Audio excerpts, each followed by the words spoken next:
박상현 하이투자증권 상무님 그리고 유신익 KB금융지주 이코노미스트님 모셨습니다. 두 분 어서 오세요. 네, 안녕하세요. 네. 안녕하세요. 아니 저희가 좀 오늘 뜨거운 토론회장을 한번 만들어 보려고 했는데 두 분이 오시면서부터 너무 훈훈한 분위기를 풍기셔가지고 지금 약간 곤란했거든요. 인연이 있으셨나 봐요. 예, 뭐 평소에 알고 지냈던 워낙 또 시장에서 유명하시니까. 네. 아니, 우리 아까 기자님은 한 수 알려주시라는 말씀 굉장히 많이 하시던데요. 아니, 그 이코노미스트 분들이 되게 많이 계시는데 네. 그 시니어 이코노미스트 분들 네. 중에서도 여의도에 계시는 제가 좀 가장 신뢰하고 저뿐만 아니라 후배들이 좀 많이 따르는 그런 분이셔서 제가 뭐 오늘은 사실 뭐 많은 내용을 듣기보다는 또 청취를 많이 하고 또 배우고 네. 가야 될 것 같다 그런 생각입니다. 아니 원래 목요일 분위기가 이렇게 훈훈한 겁니까? 아니면 어떤 겁니까? 목요일의 분위기가 네. 훈훈하다기보다는 네. 오늘 MC님 모시고 훌륭한 분들 모셔서 그렇지 아, 않나라고 예. 생각하고 있습니다. 알겠습니다. 네. 자 그러면 이 질문에 대한 두 분의 의견은 지금처럼 좀 훈훈할지 아니면 좀 다른 의견을 가지고 계실지 좀 여쭤보도록 하겠습니다. 아무래도 오늘 밤 9시 반인가요? CPI 좀 어떻게 나올지 어제 생산자 물가 지수 보면서 이제 여러 가지 생각들을 하셨을 텐데 먼저 상무님께 한번 의견 여쭤보겠습니다. 어떻게 예상하세요? 글쎄 뭐 사실은 뭐 몇 시간 후에 결정될 문제를 여기서 얘기한다는 것 자체가 상당히 좀 2시간 위험스러운 반밖에 안 남았죠? 좀 네. 위험스러운 부분들인 것 같은데 네. 일단 글쎄요 뭐 저는 시장이 좀 예상하는 정도 수준으로 나오지 않을까라는 좀 생각을 좀 하고 있고요. 그러니까 지금 헤드라인 물가 자체는 조금은 둔화되는 이러한 상황으로 좀 생각을 하고 있는데 근원 물가 부분에 있어서는 여전히 좀 불안한 요인들이 있지 않을까라는 쪽에 좀 생각을 하고 있습니다. 그것은 뭐 아시겠지만 최근 이제 고용이라든지 뭐 이러한 쪽 상황 자체가 여전히 뭐 미국의 물가를 좀 자극하고 있는 상황들이고요. 또 임대료라든지 이 부분에 있어서도 아직은 뚜렷하게 좀 둔화 기미가 사실은 좀 보이고 있지 않기 때문에 네. 그렇게 보면은 근원 물가 쪽에서 여전히 조금은 좀 뜨거운 듯한 모습을 좀 보이지 않을까라는 생각을 하고 있습니다. 알겠습니다. 어떻습니까? 동의하십니까? 거의 유사하게 보고 있습니다. 근데 지금 사실 저는 조금 걱정을 더 많이 하는 부분은 이제 CPI에서 최근에 추세를 보면 컴포짓 인덱스, 그러니까 복합화된 그 100이라는 인덱스 지수에서 거의 40%가량을 이제 서비스 쪽이 차지를 하고 있는데 이 서비스 쪽이 미국의 서비스 가격이 떨어지질 않는다는 겁니다. 근데 특히나 이제 서비스 가격과 연동돼서 보면은 이제 얼마 전에 발표됐던 고용 숫자를 봐도 사실 상반기에도 동일했었지만 지금 9월 달에도 동일하게 서비스 쪽, 호텔 레저 쪽하고 그다음에 그 하스피탈리티 그 의료 관련되는 서비스 쪽이 8만 9만 계속 늘어나고 있는 상태. 그러니까 뭐냐면은 서비스 쪽 자체의 수요가 있기 때문에 고용도 늘고 그러면은 고용이 늘면서 당연히 서비스 관련되는 품목의 단가나 수가들은 계속 올라가고 있는 추세다. 그래서 이것들이 사실 앞으로 내년 초반까지도 물가 경로를 굉장히 예측하기 힘든 그런 구간으로 만들 것 같다라는 생각을 하고 있고 두 번째는 거기에 더불어서 사실 이제 돈의 그 많고 적음을 봤을 때 지금 사실은 금리가 올라갔지만 유동성 자체가 줄어든 건 아니거든요. 그러니까 지금 이제 상무님 말씀하신 것처럼 기본적으로 렌트비가 모기지 금리가 올라가는 만큼 월세 이율도 같이 미국에서 올라가고 있어요. 그러니까 수요 악화는 아직 전혀 이제 감지가 안 되고 있는 거죠. 소비자 단에서는. 그러면은 렌트비하고 이런 이제 서비스 물가 쪽이 계속 공고하게 높아지고 게다가 결국에는 이제 뭐 뒤에 또 주제를 다룰 예정이시긴 하지만 그 블록카드에서 결국엔 유가를 갖다가 떨어지면 올리고 이런 이제 트랩 현상들이 계속 나타나고 있기 때문에 이게 페드도 마찬가지고 저희 뭐 이제 경제에 관련되는 이코노미스트 분들도 마찬가지고 물가 경로가 상당히 어려워졌다. 이것을 보기는 힘들다. 다만 이제 확실한 거는 내년 초가 됐을 때 혹은 이제 상반기 넘어갔을 때 뭐 기저효과 때문에 갑작스럽게 4% 언더로 갑자기 떨어진다라는 개연성은 좀 줄어들지 않았나. 그 가능성 확률이 줄어들지 않았나 이렇게 생각하고 있습니다. 네. 물가가 떨어지지 않는 이유는 두 분이 생각하시기에 생각보다 경기가 너무 좋다라고 저는 해석이 되는데 그럼 반대로 사람들이 걱정하는 게 이거잖아요. 페드가 금리를 올리면 경기가 빠그러지고 경기가 빠그러지면 자산시장이 앞으로 더 빠질 거다인데 만약에 그냥 물가가 안 빠지는 게 생각보다 좋은 경기라는 걸 하고 그다음에 페드가 웬만큼 금리를 올려도 그 경기를 버티면 어느 순간 사람들이 느끼기에 경기 침체가 이렇게 지나가는 건가? 그리고 높은 물가를 그냥 우리가 유지하면서 자산 시장의 밸류에이션 다시 해볼까? 이렇게 생각할 수 있는 가능성 없을까요? 왜냐하면 내년 가면 분명히 지금보다 떨어지긴 할 거니까. 그거에 대해서 혹시 어떻게 보세요? 글쎄요, 지금 물가가 현 레벨에서 크게 떨어지지 않는다라는 의미 자체는 결국 연준이라든지 시장 금리 자체가 사실은 잘 떨어지지 않는다라는 의미일 수 있는 부분들이 있고요. 뭐 말씀하신 대로 이제 미국 경기가 좋으냐 나쁘냐라는 부분은 사실은 조금은 저희가 들여다봐야 되는 부분. 그러니까 지금 물가가 이렇게 잘 안 떨어지는 부분에 있어서는 물론 말씀하신 대로 이제 뭐 예상보다는 미국의 어떤 전반적인 수요라든지 투자가 뭐 양화다라는 부분도 한편이 있지만 사실은 몇 가지 조금 구조적인 문제들. 그러니까 지금 뭐 대표적으로 이제 고용시장 같은 경우에는 우리가 인력난이라는 얘기를 하는데 그 인력난이 과연 어디서 왔느냐라는 부분에서 보게 되면 결국 뭐 베이비붐 세대의 은퇴라든지 또 이민자를 못 받는다든지 뭐 이러한 어떤 구조적인 요인에서 온 부분들이고 또 주택 시장에서도 사실은 뭐 금리가 저렇게 올라가는데도 왜 주택 시장은 이렇게 뻣뻣하냐 뭐 유동성이 아직도 버틴다고 하지만 미국 주택 시장을 보게 되면 한 15년 동안 집을 잘 못 지다 보니까 공급 부족에 대한 문제도 사실은 또 걸려 있는 문제들입니다. 그래서 그렇게 보면 지금의 상황들 어떻게 보면은 경기가 좋아서 과연 이게 물가가 안 떨어지느냐라는 부분에서 보면 저는 좀 그 부분하고는 조금 약간 아니라는 좀 판단을 하고 있고요. 뭐 그렇게 보면 말씀하신 대로 이제 경기가 좋아서 물가가 지탱한다라고 하면 뭐 어느 정도는 조금 우리가 뭐 진행할 수 있는 부분들이지만 이 상황 자체가 조금 지속이 됐을 경우 발생할 수 있는 우려는 뭐냐라는 부분을 생각해 보면 최근 제가 좀 약간 좀 요새 와서 조금 저는 좀 긍정적으로 보고 있었는데 약간 좀 공포스럽다라는 느낌이 조금씩인데 오는 것들이 자꾸만 이 신용에 대한 문제, 그러니까 우리가 뭐 부실이라든지 뭐 어떤 부도에 대한 리스크 자체가 자꾸만 이제 눈에 보이기 시작을 한다라는 부분이 사실은 가장 좀 우려스러운 부분들이고요. 사실 이번 경우 이제 미국 같은 경우는 지난번에는 이제 서프라임이라는 이제 큰 한번 저희가 큰 신용 위기를 맞았는데 이번 같은 경우는 그럼 무슨 위기를 맞겠느냐라고 보면 저는 기업 쪽에서의 부도 문제 자체가 사실은 있을 수 있다라고 좀 생각을 합니다. 그것이 왜냐하면 미국도 사실은 좀비 기업이라든지 이런 한계 기업들 자체가 여전히 많은 상황들에서 지금 저금리로 자금들을 조달했던 이 상황 자체가 사실은 이게 지속 가능성이 크지 않다라는 부분이죠. 그래서 만약 물가 수준 자체가 잘 떨어지지 않고 금리 자체가 계속 유지가 된다라고 하면 내년엔 정말 뭔가 부도에 대한 신용에 대한 문제 자체가 커질 수도 있지 않겠냐. 물론 이미 유럽에서는 사실은 그게 보이기 시작을 했는데 미국은 상대적으로 안전하다라고 하지만 그 부분에 있어서의 리스크를 자칫하면 건드릴 수 있는 부분들이 있기 때문에 현 시점에서 보면 어떤 그 연준이 원하는 대로 물가가 조금 떨어지고 그것 때문에 시중금리도 떨어지고 연준도 이제 금리 인상 사이클을 어느 순간에 조금 멈춰줘야 지금 과잉 긴축에 대한 리스크 자체가 발생하지 않을 수 있을 거로 저는 생각을 하고 있습니다. 그래서 그렇게 보면 물가가 뭐 어느 정도 일고 금리가 어느 정도 유지가 돼서 그거를 건들 수 있다. 자산 가격이 다시 밸류에이션을 받을 수 있다라는 부분에 있어서는 저는 사실은 그 가능성에 대해서는 그렇게 크게 보고 있지는 않은 상황들입니다. 네. 박사님은 혹시 어떻게 생각하시는지 궁금합니다. 물가가 어느 정도는 높아진 상태로 신압으로 그냥 지나간 상태에서 위축은 별로 안 오니까 다시 리레이팅이 돼서 자산 가격이 올라가고. 근데 여기에 시계의 어떤 연속의 흐름 타임라인으로 보면 제일 중요한 포인트가 미국 페드하고 재무부, 그러니까 미국 정부가 무슨 의도를 갖고 있는지를 파악을 해야 될 것 같아요. 그러니까 뭐냐면 첫 번째, 아무리 살펴봐도 일단 2% about 2% 평균 2%의 물가는 맞추려고 하는 건 분명하다. 그러면 네. 이제 긴축은 할 텐데 두 번째 금리를 올리면서 QT를 어떻게 할 거냐. 그러니까 지금 앞서 말씀드린 것처럼 돈은 많은 상태이다 보니까 그리고 서비스에 대한 수요도 계속 그 돈을 기반으로 해서 계속 이제 확장이 되고 있는 국면인데 그럼 돈을 어떻게 할 것이냐의 문제에서 사실 QT를 그렇게 적극적으로 안 할 가능성이 크다. 지금까지 행보로 봤을 때.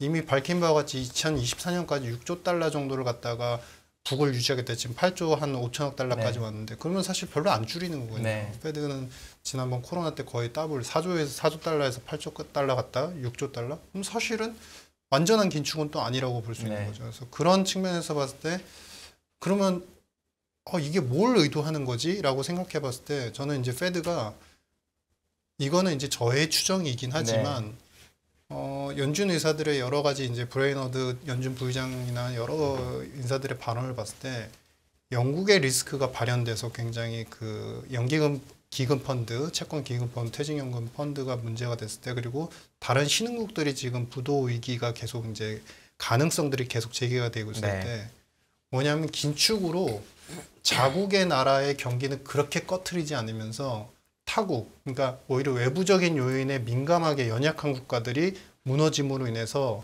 그로 인한 수요 약화, 그래서 전체적인 글로벌 원자재 가격의 다운을 유도하고 네. 있는 게 아닌가라고 네. 추정이 될 수밖에 없습니다. 네. 그래서 지금 그 얘기는 뭐냐면은 미국 물가는 한동안 높을 것이다. 근데 네. 두 번째는 이렇게 긴축을 달러 강세 위주로 계속 드라이브를 걸면은 미국이 아닌 다른 나라가 침체 정도가 거의 네. 디폴트 가까이 갈 수 네. 있을 것이다. 네. 그러면은 그 상태에서 우리가 단순히 그냥 리레이팅이 쉽게 되진 자산 가격이 쉽게 올라가긴 힘들 거다. 거기에 따른 이제 고통.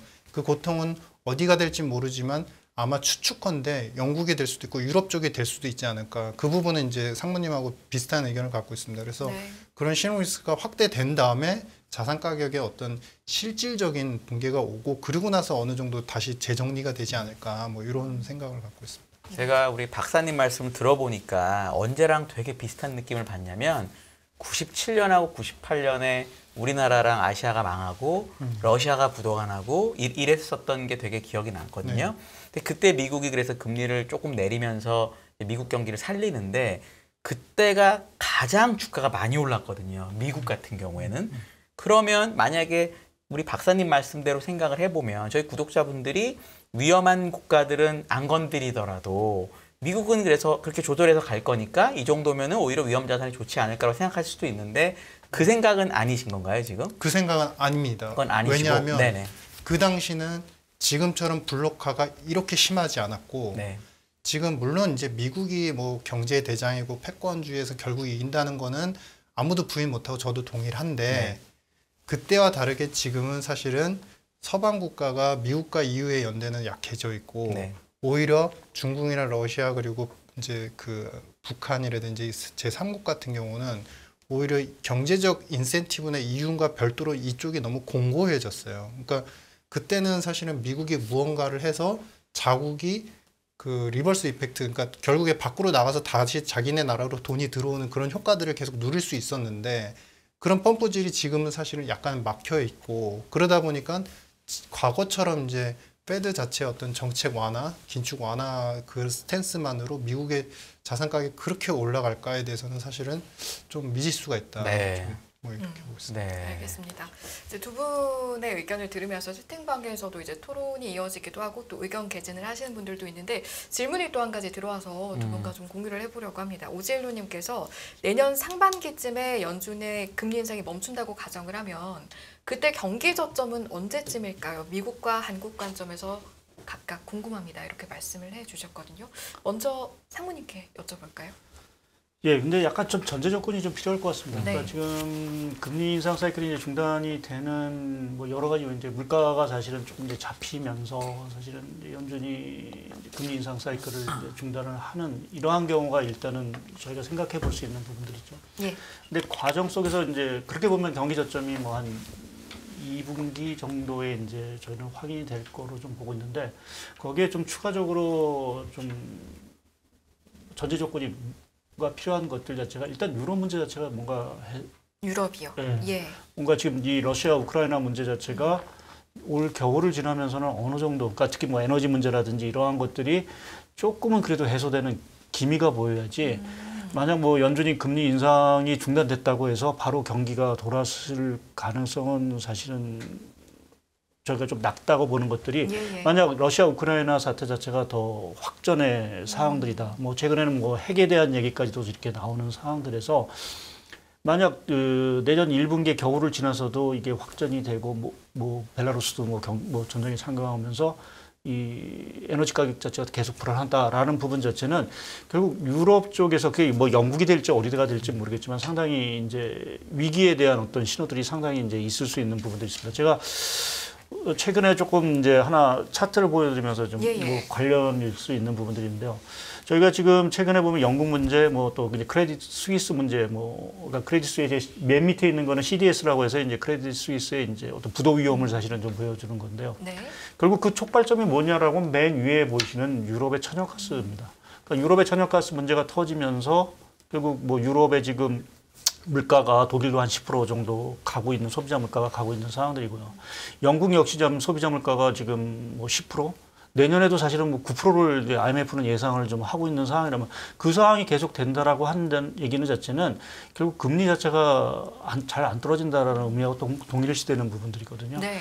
이제 그렇게 되면 뭐 크레딧 스위스가 될지 어디가 될지 모르겠지만 상당 부분 뭐 계속 저희가 얘기하고 있는 지금 신용에 대한 위험이 커질 수밖에 없는 부분들이고 그렇게 보면 경기 자체가 더 어떻게 보면 더 깊은 골을 좀 팔 수 있다라는 부분에서 조금 연준의 금리 사이클과 더불어서 필요한 전제 조건은 유럽의 완화인 부분이 하나 있고요. 또 하나 뭐 뒤에도 좀 설명을 드리겠지만 하나는 중국 문제일 수 네. 있습니다. 최근에 제가 오늘도 항생 지수가 한 2% 정도 이제 H 지수가 떨어졌는데 사실 고점 대비해서 거의 50% 이상 좀 떨어진 상황입니다. 중국이 왜 이렇게 지금 망가지고 있느냐라는 부분은 뭐 여러 가지 이유가 있겠죠. 네. 거기에 자꾸만 이제 뭐 중국도 부동산 얘기가 자꾸만 터지고 하는 이러한 상황들이 계속 또 뭐 제로 코로나 방역 정책이라든지 이런 것들을 안 풀면서 계속 간다라고 하면 세계 경기 자체가 단순히 연준의 금리 인상 사이클의 중단만으로 회복된다라고 보기는 사실 어려울 수 있는 부분에서 몇 가지 전제 조건, 크게 보면 세 가지 전제 조건이죠. 미 연준은 금리를 인상 사이클을 최소한 중단을 하고 유럽의 에너지 문제 자체는 어느 정도는 약간 좀 진정이 되는 거기에 중국은 최소한 바닥을 이제 신용에 대한 문제, 또 부동산에 대한 문제, 코로나에 대한 문제에서 조금은 벗어나는 모습이 나온다. 이 조합이 맞아진다라고 하면 내년 2분기 정도를 저점으로 해서 경기는 조금 돌아설 수도 있지 않겠느냐라는 좀 생각을 하고 있습니다. 알겠습니다. 그러니까 사실 이제 우리 오젤로님의 질문에 대한 답변을 마찬가지로 박사님께도 여쭤보려고 했는데 이제 전제 조건에 따라서 워낙 분석을 잘 해주셔서 이야기가 나온 김에 유럽 이야기를 조금 더 해보면 어떨까 싶은데 이제 조금 전 상무님께서 말씀해주신 건 그만큼 유럽발 리스크에 좀 주목을 해야 되고 그게 큰 변수가 될 수 있다는 말씀이셨거든요. 어떻습니까? 유럽발 신용 리스크 어디까지 좀 확산할 거라고 예상을 하시는지요?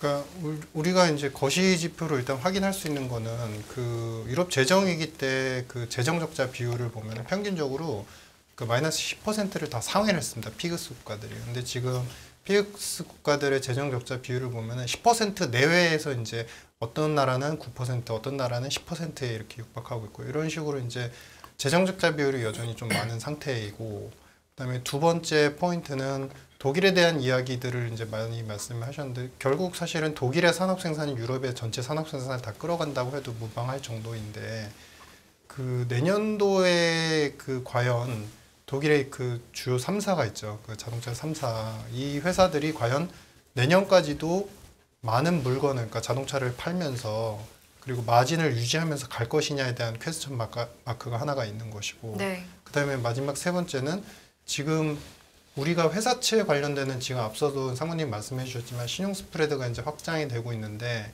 그것이 실질적인 어떤 기업의 특정한 이디오싱크라틱 그 신용 위험이 진짜 발생하고 있어서인지 아니면 시장이 불안하기 때문인지 저희는 사실 혼돈스러운 상황인데 중요한 거는 그 유럽의 그 기업들이 사실 제조업 기반이 독일을 제하면 사실 그렇게 튼튼한 편은 아닙니다. 그러면은 마진에 대한 부분을 굉장히 민감하게 영향을 받을 수밖에 없고 다만 이제 올 상반기까지는 그러면 왜 안 터졌냐 보면 사실은 코비드가 해제가 되면서 이제 서비스지가 상반기에 너무 이제 몰리면서 한꺼번에 좋았단 말이죠. 근데 이제 3Q, 4Q가 올 상반기만큼은 절대 안 나올 가능성이 크다.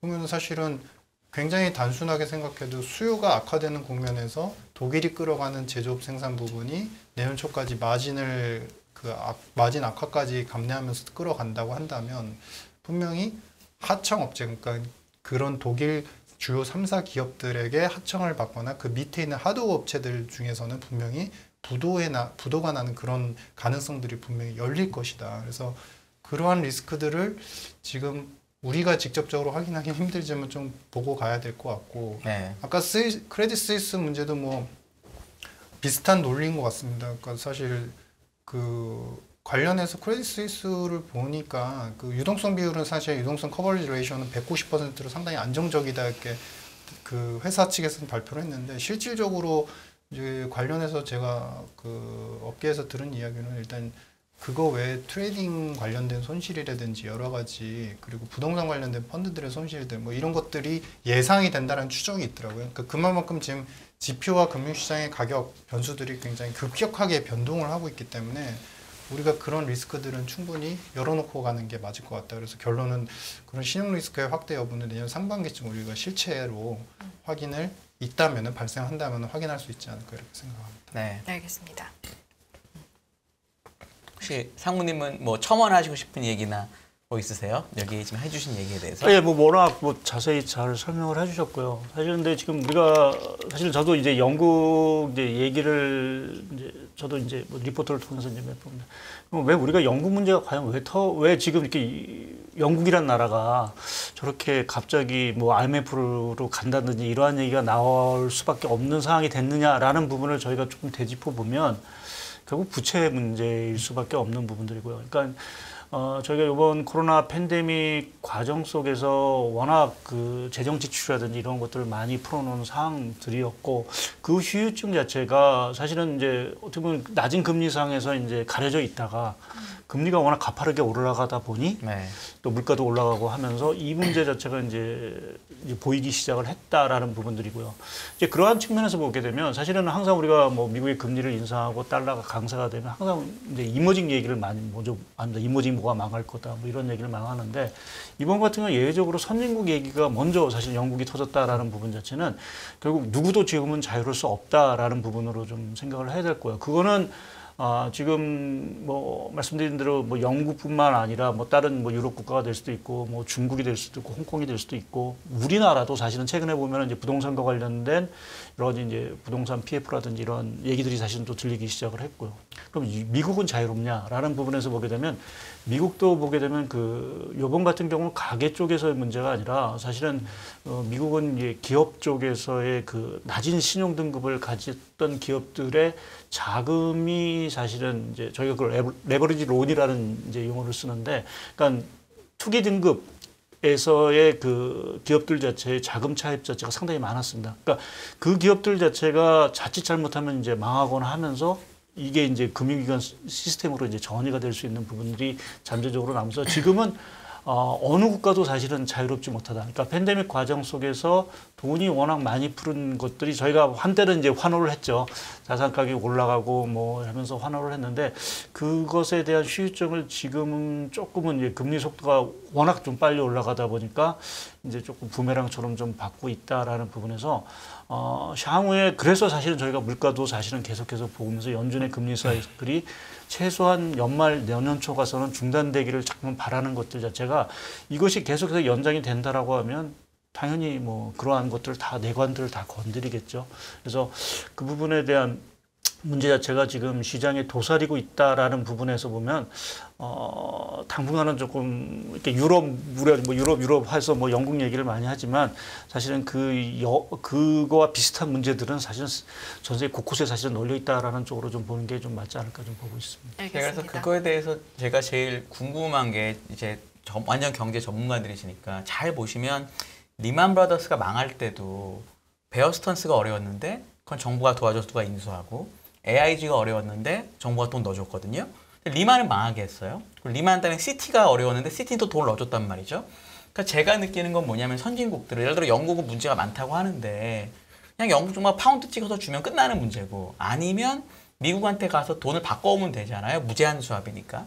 일본도 마찬가지로 YCC가 안 된다고 하는데 그것도 어느 날 갑자기 일본에서 그냥 대장성이 채권을 찍던지 돈을 찍던지 미국이랑 달러를 바꿔오든 이러면 사실 모든 게 끝나는 문제거든요. 그러니까 결국은 이제 정부의 선택인 건데 그 정부의 선택이 이번에는 작동하지 않을 거다라는 믿음이 있으면 예를 들어 크레딧 스위스도 망할 수도 있고 뭐 이렇게 되는 거잖아요.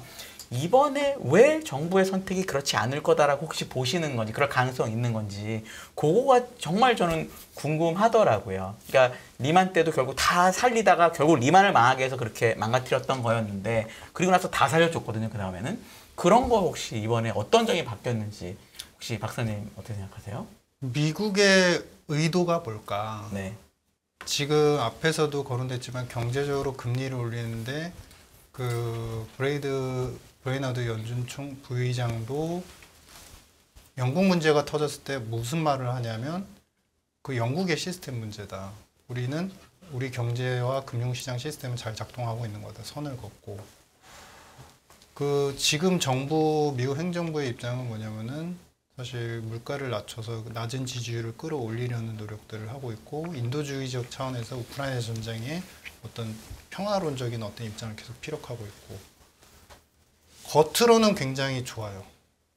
굉장히 표면적으로는 좋아요. 근데 의도하지 않은 공격은 계속되고 있다. 그 왜 그럴까? 정치적인 요인을 좀 생각해 볼 필요가 있다는 생각입니다. 뭐냐면 사실은 우리가 코비드를 그러니까 코로나를 겪기 직전까지 그리고 겪으면서 나타났던 현상들을 잘 생각해 보면은 그 백신 경쟁도 심했고 그때 당시에 미국과 유럽이 굉장히 서로 돕는 것 같았지만 사실은 미국은 유럽과 달랐어요. 행보가 달랐고 미국이 나중에 코로나 이제 백신을 줄 때도 사실은 계약을 해주면서 선구매를 한다 뭐 이럴 때도 보면은 굉장히 어렵게 선심 쓰는 척 이렇게 유럽 먼저 주고 그다음 나머지 삼국들은 거의 주지도 않을 정도로 좀 약간 우선주의 경향이 상당히 강했는데 그게 왜 그게 달았을까? 그런 우선주의가 미국이 왜 그랬을까? 그러니까 사실 첫 번째는 중국이 지금 15년 사실 그 언제죠? 그러니까 2008년도 이후부터 계속 내수 경제 체제를 갖추면서 기술도 발전하고 군사 외교 정치 부분에서도 굉장히 강력하게 지금 떠오르고 있는 상태고 그런 상태에서 패권 경쟁에서 자꾸 뭔가 좀 미국은 그전에는 무조건 대장이었는데 누군가가 자꾸 쫓아오는 느낌이 나는 거죠. 그런 와중에 사실은 유럽도 좀 자기를 보조해주고 같이 서방이라는 어떤 명목 하에서 같은 그 어떤 행보를 갔으면 좋겠는데 또 유럽은 유럽의 입장이 있고 그래서 이번에도 극명하게 나타나는 게 사실은 그 러시아, 중국, 인도 관계를 보면 러시아는 싼값에 원유를 제공하지만 미국은 유럽에 걱정을 하면서도 미국 헬리오브 가스를 절대 싼 가격에 공급하지 않아요. 시장 가격에 공급하고 있어요. 그러니까 그러한 여러 가지 행보를 봤을 때 미국은 또 다른 정치적인 외교적인 행보를 다시 본인 국가 중심의 패권을 또 잡고 싶은 마음이 상당히 강하게 지금 드라이브를 걸고 있다. 그러한 양상이 사실 미중 뭐 전쟁이라든지 뭐 미국이 중국에 이제 관세를 부과하는 모습, 트럼프 정부 때도 그렇게 보이긴 했는데 바이든 정부 때는 실질적으로 제가 느끼고 추정하기로는 경제보다 철학이 더 우선하기 때문에 그 철학에서 미국 패권주의에 대한 어떤 사상이 더 강력하게 작동을 하고 있는 것 같다. 그런 상황을 놓고 본다면은 사실은 일 얘기긴 하지만 영국이 무너진다. 아까 말씀하신 무제한 통화서 그거는 서류상의 문제입니다. 그러니까 실질상으로 통화수합 계약을 했다고 해서 그 당시에 페드가 그리고 미국이 해줄 수 없으면 안 해주면 되는 겁니다. 그러니까 그런 형식적인 부분은 다 되어 있고 굉장히 도와주는 것 같지만 미국은 다시 한번 결론적으로 얘기하지만 의도하지 않는 공격들을 계속 감행하고 있고 그 두 가지 포인트는 첫 번째 패권을 다시 한번 정리를 하고 싶은 마음 그리고 두 번째는 자국은 경기를 조금 꺼트리고 타국이 많이 꺼져서 원자재 수요를 악화시킴으로 해서 인플레를 잡는 듯한 모습을 보이고 싶은 모습들. 물론 이건 두 개는 저의 추정이지만 그런 양상으로 지금 전개가 되고 있는 것 같습니다. 그래서 영국이 근데 원래 무제한 통화서 벌써 조금씩 돈을 받아가고 있거든요. 벌써 데이터에 보면은 벌써 영국이 파운드를 많이 바꿨어요. 달러로. 그러니까 그거는 뭐 해주고 안 해주고 문제는 아닌 것 같은데 원하면 받아가긴 하는데 우리 박사님 보시기에는 그거를 이미 계약이 돼 있다고 하더라도 야 오늘부터는 안 되라고 할 수 있다라고 보신다는 그렇죠. 어디까지 할 수 있냐의 문제인 예, 지금은 거죠. 무제한이긴 해서 지금 막 바꿔가고 있거든. 조금씩 바꿔가고 있는데 영국에서 그런 거 막는다. 그런 정도까지도 생각할 수 있다라고 보신다는 그렇죠. 거죠. 혹시 저희 사모님 어떻게 보시나요? 글쎄요, 뭐 이제 저희가 아무리 이제 최악의 상황이라는 건 이제 금융기관이 도산을 하고 뭐 이제 네. 연금 뭐 이제 영국 같은 경우 지금 연금 펀드가 이제 문제가 되니까 네. 사실은 거기서 이제 뭔가 대란이 나오게 되면 당연히 정부가 개입을 하겠죠. 이제 개입을 이제 하긴 할 텐데 이제 그 개입이라는 부분, 특히 이제 영국이라든지 미국이 뭐 같은 뭐 앵글로색슨족이기 때문에 뭐 당연히 뭐 미국이 뭐 어떻게 보면 이제 형 국가인 부분들인 것 같은데 뭐 도와줄 수도 있는 부분들이긴 하지만 과연 이제 정부의 어떤 지금의 정책만으로 그러니까 어떤 재정의 어떤 도움 또는 이제 중앙은행의 어떤 유동성 공급으로 해서 과연 이 문제 자체를 완전히 이제 종식시킬 수 있느냐라는 부분은 또 다른 문제일 수 있는 것 같습니다. 그러니까 기본적으로 골마 있는 부분 자체를 도려내지 않고서는 사실상은 이 문제 자체가 이렇게 쉽게 풀릴 수 있는 부분들은 아닐 수도 있기 때문에 뭐 저희가 조금 너무 이제 과장돼서 말씀드리는 부분들이 있긴 하지만 여하튼 너무 좀 영국 같은 경우도 보면은 골맞다라는 느낌을 받는 것들이 지금 영국의 정부 부채가 GDP 대비해서 130% 정도 됩니다. 네. 미국보다도 우리가 미국 많다 하는데 미국보다도 사실 많은 상황들이거든요. 영국 가계부채가 좀 적지 않나요? 근데 대신에 예, 가계부채가 조금 적죠. 그래서 네. 어찌 보면 이제 이번 이제 팬데믹 과정 속에서 모든 그 부채 부담을 사실 정부가 떠안았다고 해도 사실 네. 과언이 아니겠죠. 네. 사실 민간에서 기업하고 뭐 정부도 네. 지급하고 뭐 기업도 지급해서 그 부담 자체를 다 정부가 떠안는 부분들이 있긴 하지만 여하튼 그게 또 누적이 된 부분들이 있고 해서 그렇게 보면은 뭐 참 말이 좀 세나는 것 같긴 한데 정부가 분명히 이게 할 수 있는 부분들이 있지만 그것이 결국 궁극적인 치유책은 아닐 수 있다. 네. 또 돈을 또 지급했을 때 과연 그게 앞으로 또 물가라든지 이러한 것들에 대해서 과연 긍정적이냐 부정적일 수 있느냐 또 금리에 대해서 긍정적이냐 부정적인 거는 저희가 또 지켜봐야 되는 문제들이 있어서 네. 당장 이제 정부들이 액션을 하기는 좀 쉽지 않을 수 있는 부분들이 하나 있는 것 같고요. 또 저희가 글로벌 금융위기와 당시하고 조금 다른 게 사실 이제 그때는 이제 미국이 되게 힘들면서 사실은 글로벌 저쪽 공조가 나왔었습니다. 네. 경제적인 공조가 있었죠. 네. 같이 뭐 이제 돈도 풀고 또 중국도 어마어마한 경기 부양도 하고 하는 상황들이었는데 이번 같은 경우는 아까 말씀하셨듯이 여러 가지 지금 불확화 문제도 있고 갈등 문제도 사실은 그렇기 때문에 이 공조 자체가 쉽지가 않다라는 부분이죠. 그래서 그러한 차원에서 보게 되면 한국가가 뭐 돈을 풀어서 지금 막을 수 있는 어떠한 그러한 사항도 아닐 수 있는 부분도 있다라는 부분에서 당장은 적극적으로 각국 정부가 일단 문제를 풀기 위해서 이렇게 뭐 돈을 다시 이렇게 대규모로 푸는 것들은 조금은 좀 상황을 보면서 좀 저는 대응을 해나가지 않을까 좀 부분이 있습니다. 예전과 같은 공조가 이루어지지 않는다. 이걸 다시 말하면 지금 블록화가 돼가고 있다. 전 세계가 이렇게 말도 할 수 있을 텐데 사실은 우리나라 이야기로 잠깐 돌아보면 어떤 세계화의 혜택을 그래도 받은 국가 중에 하나라고 생각이 듭니다. 그러면 이렇게 블록화 돼가고 있는 과정에서 우리나라는 좀 어떤 스탠스를 취해 나가야 할지 여기에 대한 고견도 좀 듣고 싶은데요. 먼저 박사님께 여쭤볼게요. 블록화의 과정에서는 답이 없습니다. 사실 그러니까 무엇을 해야 된다. 그러니까 뭐 예를 들자면 우리가 블록화를 할 때 미국의 블록에 더 속해야 된다. 그리고 중국의 블록, 그러니까 단언적으로 어느 쪽에 속해야 된다는 게 없다. 왜 이 말씀을 드리냐면 사실은 이번에 인도 같은 경우는 사상이나 외교 안보적인 철학이 사실 러시아, 북한 그리고 중국하고는 약간은 차이가 있어요. 사실 모디 같은 경우는 그제는 오히려 세제 개혁을 통해서 국가 경제 구조를 좀 개선하고자 하는 패턴이었기 때문에 근데 그럼에도 불구하고 일단 베너핏을 보기 때문에 한 거고 그 베너핏이 이제 에너지 쪽에 더 많았었다라는 거죠. 근데 지금은 이제 겉으로 피상적으로 볼 때는 우리가 치스포라고 해서 이제 미국과 반도체 동맹을 하면서 미국까지 좀 많이 가는 듯하나 사실은 지금 제조업 쪽 우리 기반이 상당히 중요하고 무역수지, 경상수지가 우리나라에서는 사실은 결정적인데 중간재 그 가공품 같은 경우는 그 중국 관련된 비중이 상당히 크거든요. 그러면은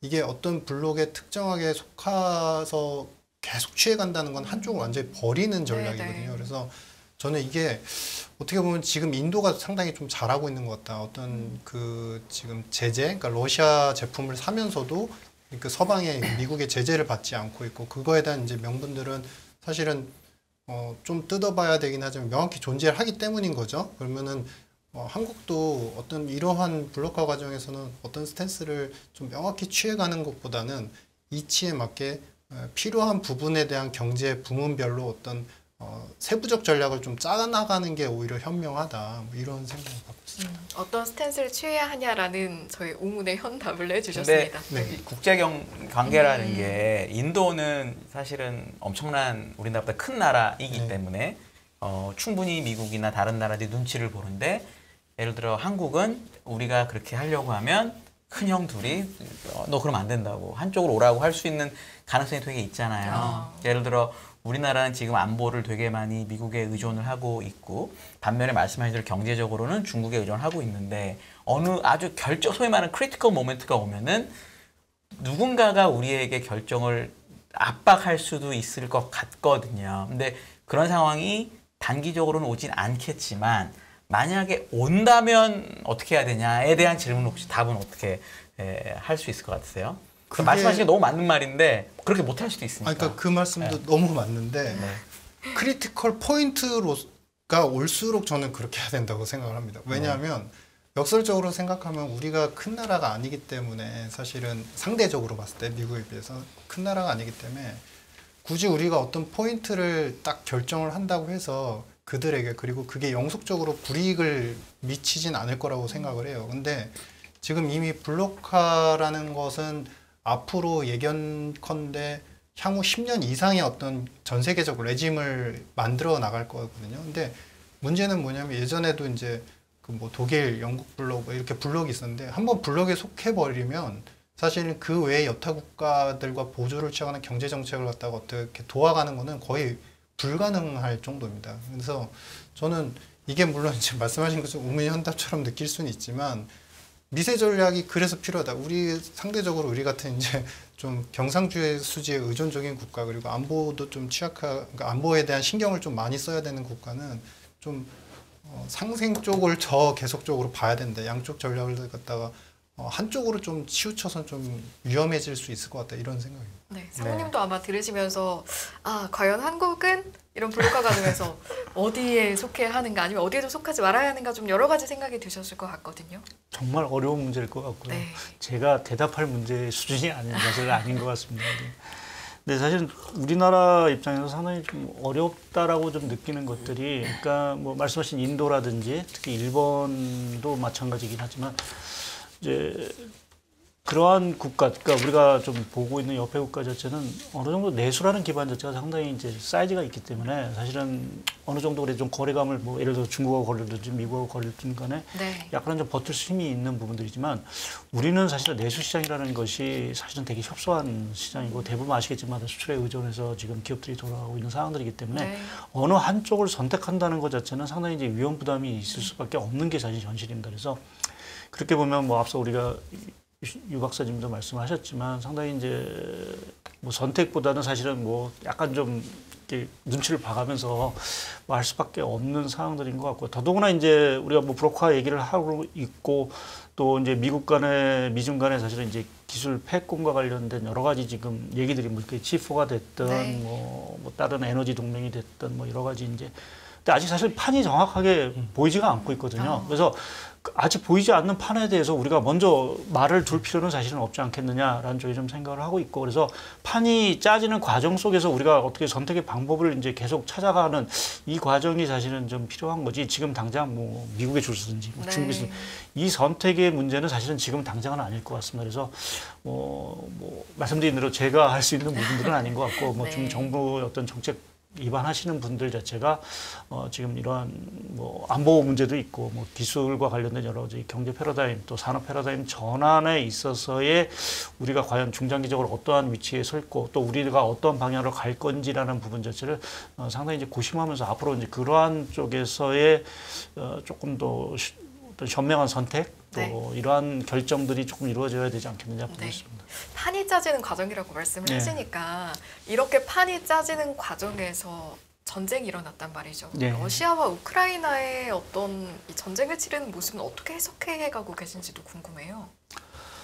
뭐 여러 가지 이유가 있겠죠. 뭐 많이들 얘기하시는 것처럼 이게 뭐 우크라이나가 이제 뭐 나토에 편입하는 어떤 군사적인 문제도 있을 것 같고 또 한편에서 얘기하시는 것처럼 결국 이제 에너지 쪽에서의 뭐 특히 이제 EU 쪽이 결국 계속 그 신재생이라든지 이러한 쪽으로 가면 결국 러시아는 힘들어질 수밖에 없으니까 그 차원에서도 뭐 이번에 한번 전쟁을 또 일으킬 수 있는 부분도 뭐 여러 가지 이제 복합적인 부분들이 좀 있는 것 같습니다. 그래서 뭐 그 지금의 러시아 우크라이나 전쟁 자체를 뭐 하나의 어떤 의미로 사실은 저희가 해석하기는 상당히 어려운 부분들인 것 같고요.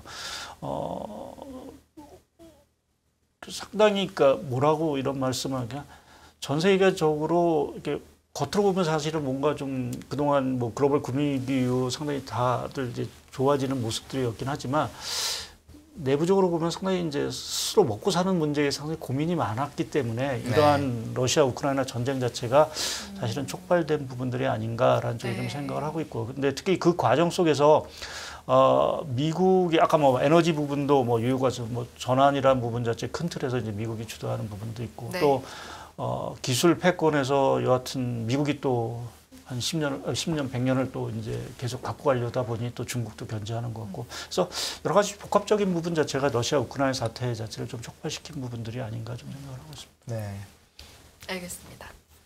혹시 여기에 또 관련돼서 왜냐하면 지금 계속 정치적이고 이런 얘기를 많이 해주셨으니까 우리 박사님 보시기에 어떻게 시작한 것 같고 이 전쟁이 어떻게 끝날 것 같으세요? 러시아 우크라이나 전쟁 같은 경우에? 그러니까 결론부터 말씀드리자면 이제 질문의 내용과 약간 선과 후를 좀 바꿔서 저는 생각을 하고 네. 있고 판이 깔렸기 때문에 블록화 과정에서 전쟁이 일어났기보다는 이미 판이 깔렸기 때문에 러시아는 전쟁이라는 이제 어떤 선언적인 의미를 시행을 한 것이고 이 전쟁은 사실 우리가 예측하는 것처럼 쉽게 끝나지는 않을 것 같다.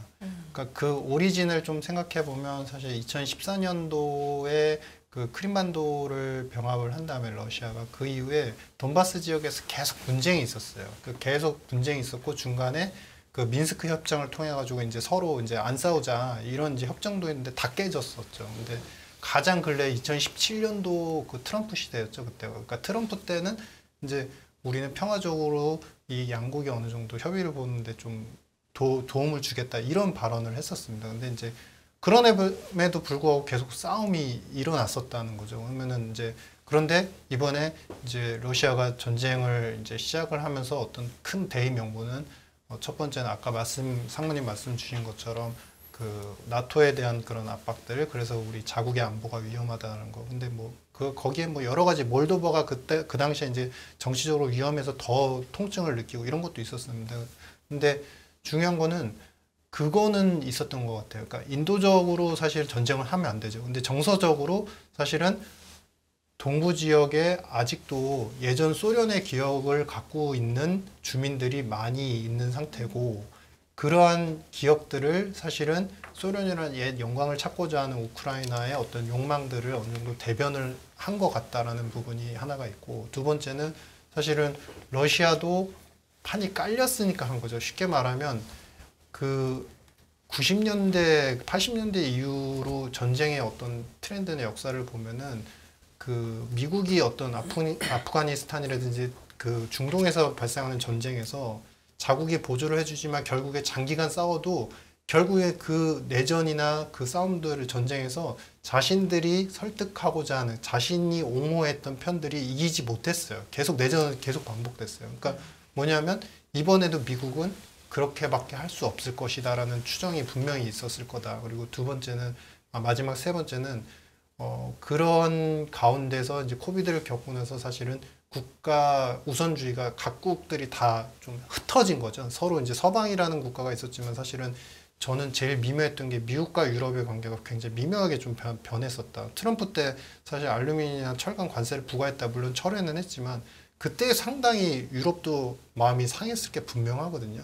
그러니까 그런 관계가 우리가 적대시하는 러시아 입장에서 적대시하는 다른 국가들의 동맹이나 이런 것들이 흩어지고 국가 우선주의가 더 강해질 때 그리고 명분이 대의적 명분도 있고 그다음에 내부적인 어떤 정서적 명분도 쌓였을 때 그때 이번엔 하자라고 이제 선언을 한 것이기 때문에 이것이 어떻게 보면은 간단히 요약하면은 거의 뭐 과거의 지속 기간은 상당히 90년도 이후부터 지속이 됐었고 실질적으로 표면적으로 표출된 건 2014년부터 표출됐던 것들을 전쟁이라는 어떤 큰 틀로서 이제 이렇게 겉으로 이제 현실화 시킨 거기 때문에 이게 절대 쉽게 끝날 것 같진 않다. 러시아도 그런 계산은 분명히 있었을 것 같다 이런 생각입니다.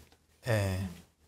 다음에 이제 시간이 이제 마지막 주제 중국으로 가야 될 것 같은데 이제 다음 주부터 중국 당대회가 있는 거로 제가 알고 있고 23일 날인가 뭐 당대회가 끝나면 이제 시진핑의 3년임이 확정이 되겠죠. 되고 어떤 사람들이 상무위원이 되고 뭐 이렇게 나올 텐데 거기서 제일 지금 많이 제가 고객들하고 만나서 기대하시는 게 뭔가 보니까 지금까지는 3년임이 되기 전이니까 코로나를 막 엄청 하고 막 미국하고도 막 사이가 안 좋은데 시진핑이 다시 3년임을 하고 나면은 코로나도 좀 풀어주고 이래도 키신저가 한 것처럼 뭐 다시 미국이랑 이런 기대가 있는 것 같거든요. 요거에 대해서 어떻게 생각하시는지 한번 말씀 듣고 싶습니다. 우리 저희 사모님부터. 네. 예, 저도 뭐 동일한 질문을 좀 많이 받는데요. 네. 사실은 뭐 결론적으로 중국에 대해서는 당분간 좀 기대를 안 하시는 게 좋지 않을까. 안 하는 게 좋다. 키신저도 기대하는데 우리 사모님 기대하지 말라. 키신저를 반대했습니다. 네. 좋습니다. 일단 뭐 네. 미중 갈등 문제 자체는 기본적으로 이게 뭐 아까 뭐 우리가 러시아 우크라이나 전쟁과 비슷하게 사실은 당분 그렇게 해소가 되기 쉽지가 않은 부분들이고요. 누군가 한쪽이 크게 주도권을 잡기 전까지는 사실은 이 기술 패권 전쟁은 상당 부분 유지될 수밖에 없다라는 부분에서 미중 갈등 문제 자체는 상당히 뭐 수년간의 문제일 수 있다라는 좀 생각을 일단은 저는 좀 하고 있고요. 두 번째 부분에서 말씀하신 이제 중국의 지금 정책이 어떻게 가겠느냐라고 보면은 뭐 우리가 지난해부터 얘기가 많이 돼서 공동부유라는 중국의 지금 이 시진핑 국가 주석에 대해서 이 경제 아젠다라는 부분 물론 당연히 그것은 맞을 수는 있습니다. 사실 중국이 그동안 이제 성장을 워낙 이제 우선을 하다 보니까 이 분배 문제 자체가 상당히 좀 악화가 되는 상황들이고요.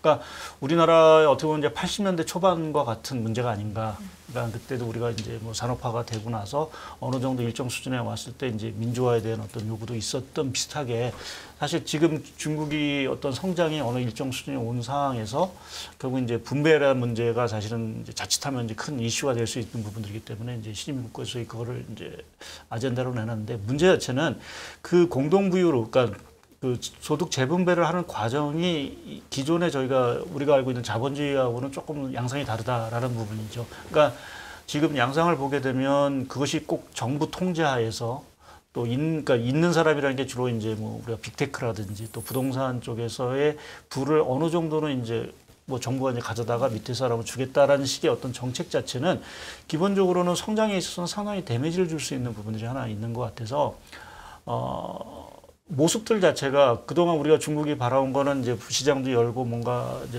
자본주의화 모습이 될 거로 좀 기대를 했는데 지금 오히려 역행을 하고 있다라는 좀 저는 생각을 하고 있고요. 그것이 이제 사회주의 통제 자체가 상당히 너무 강하다. 특히 이제 우리가 디지털 경제 이러한 과정 속에서 보면 혁신이 필요하고 뭐 자율 어떤 그 기업들의 어떤 이런 그 기업가 정신 자체가 상당히 필요한데 중국은 그거보다는 정부가 모든 것을 다 이렇게 들여다보면서 모든 걸 한다라는 부분에서 보면은 조금은 디지털 경제하고는 좀 맞지 않는 방향이지 네. 않겠냐라는 좀 생각하고 있고요. 그리고 이제 뭐 그런 걸 다 떠나서 지금 가장 중요한 게 이 코비드, 그러니까 중국의 네. 이 제로 코로나 정책 네. 부분인데 일단 겨울이기 때문에 우리나라도 마찬가지로 이거 풀기가 사실 좀 어려운 네. 상황들일 것 같고요. 그러면 내년 초에 가서 이제 풀겠느냐? 어느 정도는 풀 수밖에 없겠죠. 경기 자체가 안 좋은 상황인데. 근데 제가 엊그제인가요? 어느 뉴스를 보니까 자칫하면 중국이 5년 동안 제로 코로나 방역자 갈 수 있다는 그렇게 하는 사람이 네. 나온.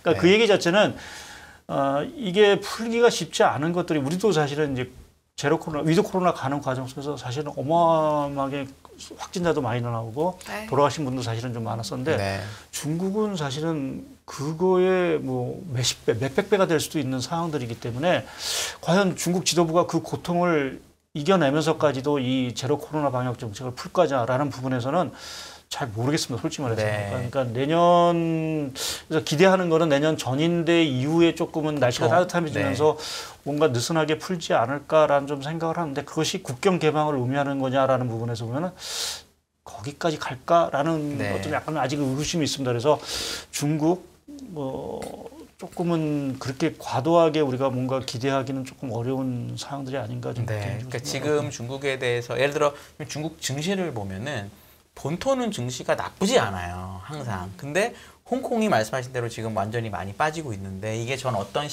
그냥 신호를 보냐면 본토에서는 중국이 주가를 관리하고 홍콩은 외국인 투자자 자금이 아직은 자유로우니까 외국인들은 뭐 이런 느낌이 있거든요. 근데 이제 기대하는 것들이 요게 바뀐다. 요거만 이런 기대가 사실 있었는데 상무님 말씀은 그런 기대 하지 마라.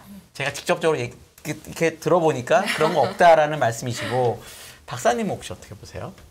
그러니까 저도 약간 비슷한 생각을 네. 했습니다. 근데 네. 그 요인은 이제 그런 거죠. 그러니까 어떤 정치적으로 그들이 추구하는 가치관의 영역이 있고 그것을 경제로 녹일 때는 사실은 경제와 정치의 논리는 사실은 별개로 갈 때가 가장 그 현실적인 자본주의, 효율적인 자본주의라고 볼 수 있거든요. 근데 정치의 이념과 철학을 자꾸 이제 경제에 녹이려고 하면 쉽게 말하면 그건 거예요. 어떤 블록 안에다가 경제는 물 흐르듯이 이쪽에서도 물이 흐르고 저쪽에서도 물로 플로우가 계속 형성이 돼야 되는데 우리 경제는 이렇게 내수주의로 어떻게 우리가 자체적인 어떤 경제 개발 구조를 가져갈 거야. 이렇게 어떤 네모 박스 안에 어떤 상을 딱 설정해 놓고 거기다 물을 담으려고 그러면 쉽지가 않아요. 네. 그러니까 그러한 양상이 사실은 2008년도 이후부터 그 금융위기 겪고 나서 내수 위주의 성장 정책 우리는 할 수 있다라고는 했지만 그게 미진했었고 네.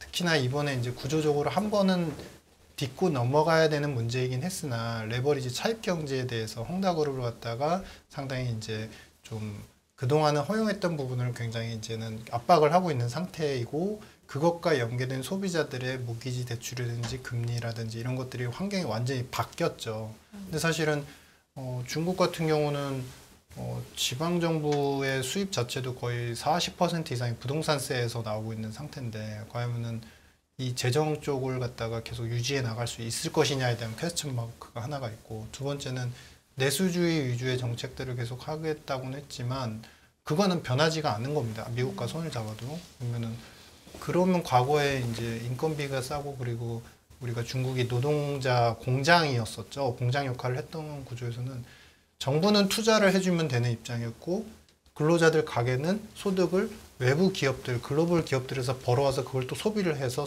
선순환을 계속 만들었었는데 과연 여기서 미중 사이가 조금 좋아진다고 그런 선순환 경제 구조가 생길 거냐. 슈퍼 301조로 사실은 지금 너무 사야 되는 태양광, 폴리실리콘 이런 원재료도 가격이 많이 급등을 했는데 사지 못해서 지금 미국이 계속 그 신재생 관련된 정책들을 추진을 못하고 있거든요. 중국에 거의 다 그런 이제 품목들이 있기 때문에. 그래서 과연 이거는 이제 정치과 철학과의 싸움이고 그리고 블록이라는 건 결국엔 효율성을 떠나서 자존심 대결이거든요. 그러니까 그러한 양상이 지속되는 기간에는 단순히 우리가 생각하는 이상적인 방향으로 갑자기 손을 잡고 좋아진다? 이거는 사실 생각하기엔 좀 힘들 것 같다. 이런 생각입니다. 네, 역사적으로 보면은 이제 중국이랑 미국의 관계가 너무 나빴다가 70년대 초반에 갑자기 좋아졌다가 이제 저는 어떤 생각을 요즘 잠깐 하냐면 미국하고 중국의 격차가 지금 제일 좁혀진 게 아닐까. 왜냐하면 이제 앞으로 중국은 이제 노령화가 너무 심하게 지속될 거기 때문에 앞으로는 무조건 벌어질 수밖에 없는 거거든요. 그래서 지금 중국이 한번 미국에 좀 이렇게 개겨보는 현상이 있다가 이제 결국은 그걸 인정하고 그냥 나는 이 뭐랄까 미국적인 이 경제, 물론 정치는 절대 안 합치겠지만 경제적인 상황에 내가 한번 그냥 몸을 맡기고 러시아랑도 이제 좀 척을 지고 뭐 이렇게 되면서 오히려 가는 그림이 이게 이제 키신저가 했던 얘기를 제가 좀 윤색을 한 건데 그걸 보고 요런 거에 대한 기대는 조금 이건 좀 장기적인 얘기죠. 단기가 아니라 요런 거에 대한 기대는 혹시 어떻게 보세요? 한마디씩만 해주시면은. 요거 조금 장기입니다. 요런 이제 그 100살 먹으신 분이 이렇게 얘기를 하시니까 저도 그런가 이렇게 했었는데 워낙 유명한 분이니까. 결론적으로 말씀드려서 그것은 이제 그러니까 중국이라는 데가 이제 사회주의 체제를 포기를 해야 되지 않을까라는. 사회주의는 정신하는데 약간 경제를 조금 예를 들어 뭐 JP 모건이나 블랙락이 지금 중국에 돈을 막 넣고 이제 막 지점 만들고 하잖아요. 그러니까 그런 부분으로 어떻게 해본다. 금융을 좀 개방하는 방향으로 해본다. 이런 그러니까 기대는. 뭐 항상 보면 금융시장 자체를 가장 이제 나중에 개방하는 이유 자체는 결국 금융시장 자체가 흔들리게 되면 결국 모든 것이 다 뭐 결국 이제 경제적인 주권 자체가 넘어가는 네. 부분들이기 때문에 사실은 중국이 그거를 알고 있기 때문에 사실은 그동안 사실 시장을 결국 막은 것 같고요. 네네. 그래서 뭐 그래서 저는 중국이란 사회 또 미국이 중국을 좀 계속 흔들려고 하는 이러한 어떤 갈등 관계가 계속 된다라고 하면 경제적으로 이렇게 융합하고 하는 것들이 이렇게 쉽지는 않을 거라고 좀 장기적으로도 없다. 어차피 중국은 미국보다 훨씬 못할 거지만 그럼에도 불구하고 그럴 일은 없을 거다라고 보인다는 거죠. 예, 또 우리 내수라는 부분, 중국은 또 내수라는 부분들이 있어서 어떻게 보면 자생하고자 하는 또 그 욕구도 사실은 좀 있을 것 네. 같아서 이렇게 쉽게 타협하기가 이렇게 어렵지 않겠는지 좀 보고 있습니다. 네네네. 저도 비슷합니다. 근데 네. 이제 사실 올 초에 우리 상무님하고도 여러 번 토론을 했던 문제이긴 한데 네. 그 미국이 아까 말씀하셨던 이제 크리티컬 포인트라고 하셨죠. 근데 크리티컬 포인트에 올해 4월이었죠. 4월에 나토 전략회에서 미국이 이제 중국을 가장 위협적인 적대적인 국가 전략적으로. 근데 그와 관련되는 얘기를 바이든 대통령이 어제도 발표했습니다. 미국이 실질적이고 정치, 외교, 안보 쪽에서 가장 위협적인 존재. 그러니까 사실은 이런 상황 크리티컬 포인트가 와버렸고 중국 입장에서는 취사 선택의 여지가 없어 보이는 상태입니다. 그러니까 뭐냐면 현재 구성된 블록, 물론 전쟁은 끝날 수 있습니다. 전쟁은 끝나긴 할 텐데 이제 장기간 이후에 끝나겠죠. 근데 더 장기 10년 이상 이렇게 본다면 중국은 이 블록을 분명히 유지해 나갈 가능성이 크고 네. 이번에 형성된 블록 하에서 자신들이 갖고 있는 그 광물 자원에 대한 그 메리트들 그리고 기술에 대해서 아직 그 반도체 기술을 따라잡지 못했던 부분들을 분명히 따라잡기 위해 굉장히 큰 노력을 할 것이고 그것이 서방과 손을 잡는 계기는 절대 형성이 되지 않을 것 같아요. 오히려 그렇게 해서 자기들만의 블록에서 자기가 가장 큰 패권 국가가 되려는 그런 움직임들이 이제 나타날 것이다. 그래서 그런 측면에 생각해 본다면 그러한 좀 약간 이제 긴 그림으로 보면은 우리가 이제 새로운 세상의 어떤 그 레짐 속에 이제 첫 발을 디딘 것 같다라는 네. 생각, 그런 생각입니다. 네. 알겠습니다. 이렇게 중국 이야기까지 해봤는데 사실은 저희가 중국, 뭐 미국, 유럽 여러 가지 변수들을 다 짚어본 게 좀 경제 상황을 잘 들여다보고 해석을 하고 또 이제 시청자분들 입장에서는 좀 현명한 투자를 해보자 이거 아니겠습니까? 그래서 마지막으로 두 분께는 그럼 이런 상황 속에서 우리 투자자분들은 어떤 마음가짐으로 투자를 대해야 할지 어떤 자세를 가져야 할지 이런 조언 한번 들어보고 또 마무리를 하도록 하겠습니다. 이게 뭐 네. 오늘 전반적인 얘기 자체가 사실 좀 우울했던 것 같고 사실 여러 가지 리스크만 좀 답이 없는 좀 어려운 이야기들. 네. 강조를 한 것 같은데 뭐 당분간은 좀 리스크 관리를 하셔야 될 부분들인 것 같고요. 네. 뭐야 네. 기회가 있다라고 하면 아마 올 겨울이 좀 지나고 나서 말씀드린 대로 뭐 미국도 금리 인상 사이클이 좀 종료가 되고 유럽도 다행스럽게 뭔가 조금 해결의 기미가 있고 아까 말씀하신 중국도 뭐 다른 것보다도 뭐 코비드 뭐 이러한 것들에 대한 뭐 방역이 조금 완화가 된다라고 하면 네. 그래도 약간의 희망이 있는 것들은 뭐 내년 초반 이후가 되지 않게 되냐. 또구나 저는 상당히 그 뭐 이런 디지털 경제 뭐 이런 것들이 또 에너지 패러다임 전환이라는 부분 자체가 어떻게 보면 중장기적으로는 여전히 중요한 그 경제 모멘텀으로 좀 생각을 하고 있고요. 네. 그것이 살아있다라는 부분에 있어서는 뭐 여전히 조금은 그래도 여러 가지 오늘 부정적인 얘기를 드렸지만 사실은 우리가 주식시장을 그래도 떠나지 못하는 어떤 뭐 중요한 이유가 아닌가 좀 생각을 하고 네. 있습니다. 네. 말씀해주신 전제 조건들이 여러 가지가 있어서 이제 시청자분들이 기록을 해놓으셨다가 이게 하나씩 거쳐가는 그 순간순간들을 좀 체크를 하시면서 대응을 하면 좋을 것 같고요. 네, 박사님께도 여쭤보겠습니다. 일단 좀 죄송스러운 말씀이지만 제가 지금 당장 드릴 수 있는 말씀은 쉬는 것도 투자다. 네. 0% 자산, 네. 0% 수익에 대한 자산에 대해서 절대 지금은 의미를 낮게 두시지 말자 이런 생각을 하고 있고 앞에서 저희가 이제 이야기를 말씀드린 것처럼 사실 정치적 리스크가 큰 상황이고 경제가 순환적으로 되면 정치적 리스크가 꺼지면은 이거는 자산 가격이 위험 자산 가격이 크게 반등할 수 있어요. 근데 지금은 경제도 힘든데 정치적 리스크도 새로운 어떤 패러다임이 형성이 되고 있고 그러면 적어도 그 두 가지 부분에서의 키 팩터 예를 들면 첫 번째 인플레가 언제 잡히는지에 대한 부분을 봐야 될 것이고 그 다음에 블록화는 장기간 지속될 거지만 분명히 블록화 되는 과정에서도 서로 균형점이 보일 때가 있습니다. 그러니까 이 정도 예를 들어서 너는 이 정도 땅 먹어 우리는 이 정도 땅 먹을게 여기서 더 이상 싸우지 말자 이런 이제 균형점이 보이는 신호라도 보일 때 이 두 가지 포인트 중에 하나라도 좀 해결이 될 때 어떤 적극적인 자산 배분에 대한 어떤 편입 의지들을 가져가시는 게 오히려 합리적이지 않을까 뭐 이렇게 생각을 하고 있습니다. 네. 네. 두 분 모두 어떤 신호의 지점들에 대한 힌트를 주셔서 지금은 약간은 방어적으로 네. 네, 그 지점들을 잘 살펴보는 것도 중요할 것 같네요. 네, 저희 이제 슬슬 1부 마무리해야겠죠? 네. 알겠습니다. 두 분 여기서 보내드리도록 할게요. 박상현 상무님 그리고 유신익 박사님과 함께했습니다. 고맙습니다. 네, 감사합니다. 감사합니다.